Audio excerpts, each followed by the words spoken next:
नमस्कार, स्वागत है आपका एएनए न्यूज के हिंदी बुलेटिन में और मैं आपके साथ सुष्मिता तिवारी। आइए शुरुआत करते हैं खबरों की, लेकिन उससे पहले एक नजर आज की हेडलाइंस पर। मकान मालिक के प्रताड़ना से तंग आकर पॉलिटेक्निक छात्र ने किया सुसाइड।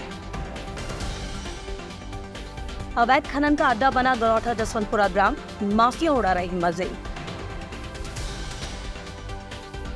एआईएमआईएम जिलाध्यक्ष का बड़ा बयान, आचार्य प्रमोद कृष्णम के बयान पर किया पलटवार। पुल की रेलिंग से बाइक टकराने से सिपाही की गई जान, घर वालों में मचा कोहराम। और आइए विस्तार से नजर डालते हैं खबरों पर। खबर बाराबंकी से है, जहां बाराबंकी में पॉलिटेक्निक के एक छात्र ने फांसी लगाकर अपनी जीवन लीला समाप्त कर ली। छात्र के पास एक सुसाइड नोट भी बरामद हुआ है, जिसमें उसने मकान मालिक पर प्रताड़ना का आरोप लगाया है। आपको बता दें, छात्र पॉलिटेक्निक का प्रथम वर्ष का छात्र था और किराए पर कमरा लेकर रह रहा था। फिलहाल छात्र के परिजनों ने पुलिस को तहरीर दी है और पुलिस पूरे मामले की छानबीन में जुट गई है। मामला जैदपुर इलाके का है, जहां पर महमूदाबाद सीतापुर के रहने वाले जयदीप वर्मा बाराबंकी के राजकीय पॉलिटेक्निक जगनीय डीएसए पॉलिटेक्निक कर रहे थे और उसका प्रथम वर्ष था। वो बरैया चौराहे पर लक्ष्मी नारायण वर्मा के मकान में किराए पर रह रहा था। आज सुबह जयदीप का शव कमरे के पंखे से लटकता मिला। इसके बाद उसके दोस्तों ने इसकी सूचना मकान मालिक के परिजनों को दी और जयदीप के परिजनों को दी। पुलिस के आने के बाद जयदीप के शव को नीचे उतारा गया और पुलिस ने शव को पोस्टमार्टम के लिए भेज दिया।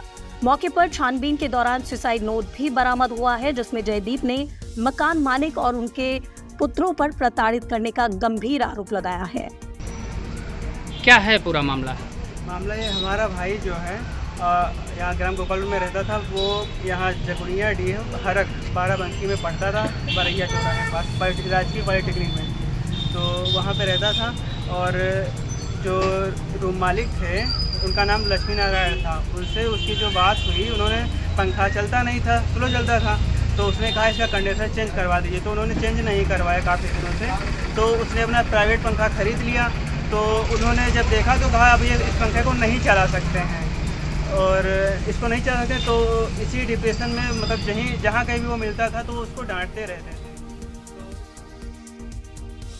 खबर झांसी से है, जहां झांसी जिला ऐसा लाचार दिख रहा है जैसे कि मानो ये सिर्फ नाम के अधिकारी, क्योंकि खनन को लेकर आए दिन झांसी जिला चर्चित बना रहता है। कभी किसी बालू घाट पर अवैध खनन तो कहीं बिना घाट के कई ट्रैक्टर अवैध खनन करते नजर आ रहे हैं।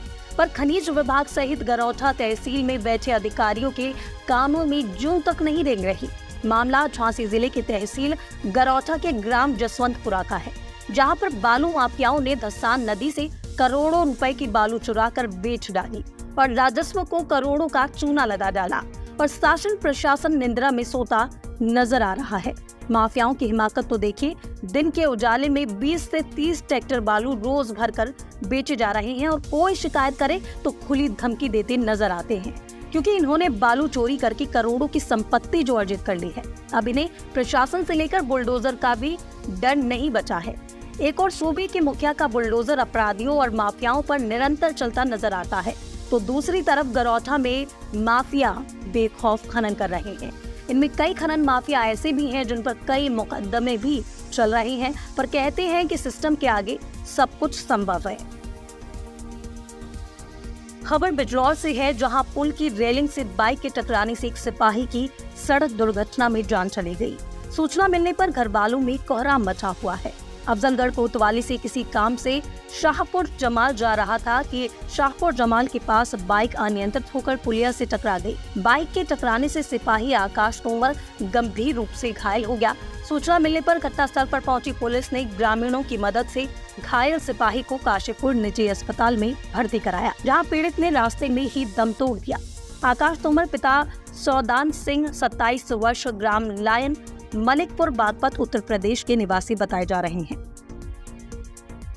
खबर सहारनपुर से है, जहां बीती सोमवार को थाना कुतुबशेर क्षेत्र में किन्नर समुदाय के घर में 3 बदमाशों द्वारा लूटपाट की घटना से इलाके में हड़कंप मच गया था, जिसके बाद किन्नर समाज की हरजन महुआ द्वारा किन्नर समाज के दूसरे पक्ष पर ये लूटपाट कराने के आरोप लगाए गए थे। वहीं थाना कुतुबशेर पुलिस ने भी आनन फानन में मामला दर्ज कर कार्यवाही शुरू कर दी थी। इसी मामले में शुक्रवार यानी आज किन्नर समाज के दूसरे पक्ष के लोग भी अब सामने आ गए हैं। आरोपी पक्ष की किन्नर पूजा अपने कई किन्नर साथियों के साथ एसएसपी दरबार पहुंची और हज्जन महुआ द्वारा लगाए गए आरोपों को निराधार बताते हुए मामले की निष्पक्ष जांच की मांग की। वहीं किन्नर पूजा ने मीडिया से बातचीत करते हुए बताया कि दूसरे पक्ष के किन्नरों द्वारा केवल उन्हें फंसाने के इरादे से ये घटना कारित कराई गई है।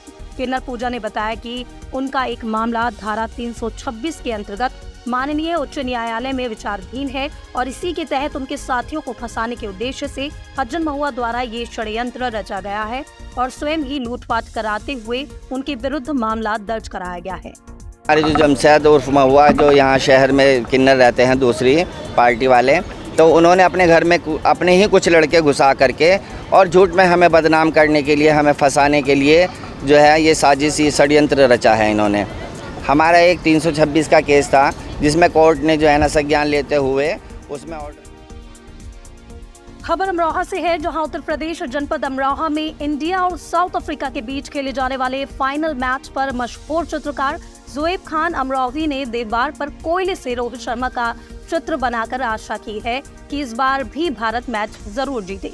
बताते चले कि पूरा मामला अमरोहा का है, जहां किसी न किसी खुशी के मौके पर मशहूर चित्रकार ज़ोएब खान अमरोही अपना हुनर दिखाते हुए दीवार पर कोयले से चित्र बनाते हैं।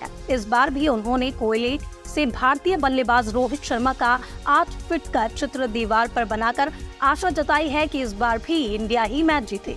चित्र दीवार पर बनाकर सोशल मीडिया पर वायरल करते हुए कहा, हम सभी भारतवासियों को खुशी का मौका मिले। मेरा नाम ज़ोएब खान अमरोही है। मैं उत्तर प्रदेश के शहर अमरोहा में रहता हूँ।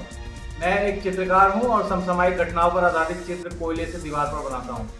क्योंकि आज इंडिया और साउथ अफ्रीका के बीच फाइनल मैच खेला जाना है, उस संबंध में मैंने एक 8 फुट का चित्र कोयले से तैयार किया है दीवार पर और उसमें ये आशा की है कि इंडिया ये मैच जीते और हम सब भारतवासियों को खुशी का मौका मिले।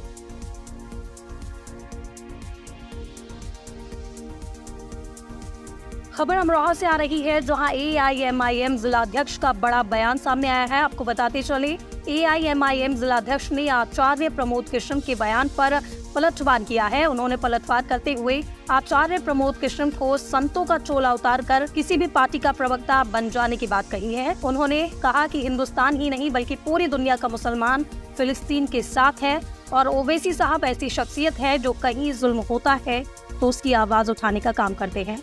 साथ ही उन्होंने कहा, जालिम का साथ देने वाला भी जालिम ही होता है। ओवैसी साहब ने भी वही किया है, कोई उन्होंने गुनाह नहीं किया है। बीते 2 दिन पहले आचार्य प्रमोद कृष्ण ने बयान दिया था, कहा था कि ओवैसी फिलिस्तीन से जाकर लड़े। AIMIM अमरोहा के जिलाध्यक्ष हैं एडवोकेट साजिद अली चौधरी, जिन्होंने उनके बयान पर पलटवार किया है। अब देखिए, अभी आचार्य प्रमोद कृष्ण जी ने एक बयान दिया है, उन्होंने कहा है कि जो है ओवैसी साहब को जो है वो उन्हें फिलिस्तीन से चुनाव लड़ना चाहिए। देखिए, सबसे पहले तो मैं ये कहना चाहूँगा कि आचार्य प्रमोद कृष्णन जी को एक साधु संत का चोला उतार करके किसी पार्टी विशेष का प्रवक्ता बन जाना चाहिए। मैं संत महात्मा तो नहीं कहूँगा, साधु संत हैं वो, संत समिति के। राजधानी देहरादून के थाना पटेल नगर क्षेत्र में ट्रिपल मर्डर के मामले का पुलिस ने खुलासा किया है। आरोपी को पुलिस ने गिरफ्तार कर लिया है। आपको बता दें, SSP देहरादून अजय सिंह का कहना है कि कल शाम को देहरादून के पटेल नगर क्षेत्र में एक महिला के शव के साथ 2 बच्चों के शव को बरामद किया गया था। CCTV फुटेज के आधार पर आरोपी हसीन को गिरफ्तार कर लिया गया है, जो उत्तर प्रदेश के बिजनौर जिले का रहने वाला बताया जा रहा है। पुलिस का कहना है कि आरोपी के महिला के साथ संबंध थे। ऐसे में महिला आरोपी के साथ रहना चाहती थी, मगर आर्थिक तंगी होने की वजह से वो महिला को अपने पास में नहीं रख पा रहा था। ऐसे में महिला प्रेमी के साथ रहने के लिए दबाव बना रही थी, जिसको लेकर दोनों के बीच में विवाद चल रहा था। पुलिस का कहना है कि महिला की गला दबाकर हत्या कर दी गई है और मासूम बच्चों को भी मौत के घाट उतार दिया गया। पुलिस मामले की जांच कर रही है, जिसके चलते अब आरोपी को गिरफ्तार कर लिया गया है। आपस संपर्क में थे, क्योंकि गांव में भी इसकी जानकारी की गई तो वहाँ भी कुछ लोग ने बताया कि हाँ ऐसी जानकारी थी कि इनके कोई संबंध थे और ये आते जाते मिलते जुलते थे। ये यहाँ पर एक गद्दे की मतलब गद्दे और जो सोफा और इस सब की जो एक छोटी सी फैक्ट्री बनी है, वहाँ पर वो काम करते हैं। ग्रेटर नोएडा की फिल्म सिटी में होगी नो एंट्री में एंट्री मूवी की शूटिंग। आपको बता दें, बॉनी कपूर ने ग्रेटर नोएडा की फिल्म सिटी समझौते पत्र पर साइन करने के साथ ही बड़ी घोषणा भी कर दी है। ग्रेटर नोएडा की इस फिल्म सिटी में नो एंट्री में एंट्री फिल्म की शूटिंग होगी। इसकी घोषणा बॉनी कपूर ने खुद की है। ये भी बताया गया है कि इस फिल्म सिटी का काम आगामी 6 महीने में शुरू हो जाएगा। मौके पर यमुना प्रकाश प्राधिकरण का डायरेक्टर अरुण वीर सिंह समेत कई दिग्गज मौजूद रहे। पहले काम करके मैं कह रहा हूँ, मैं अपनी इंटेंशन बता रहा हूँ और नियत बता रहा हूँ। आज देखिए स्टूडियो का काम भी शुरू होगा, मेरी फिल्म भी शुरू हो सकता है। मेरा जो 18 महीने के अंदर पिक्चर बनती, तो अगर मैं एक फ्लोर भी बना दूं तो इधर शूटिंग करूँ ताकि लगे कि हाँ भाई फिल्म सिटी का आरंभ हो गया। एक पार्ट एक सेट इधर लगाऊंगा ताकि which will give a signal to the world that this film city has commenced। Movie का नाम भी अनाउंस शूटिंग होगी। नो एंट्री में एंट्री।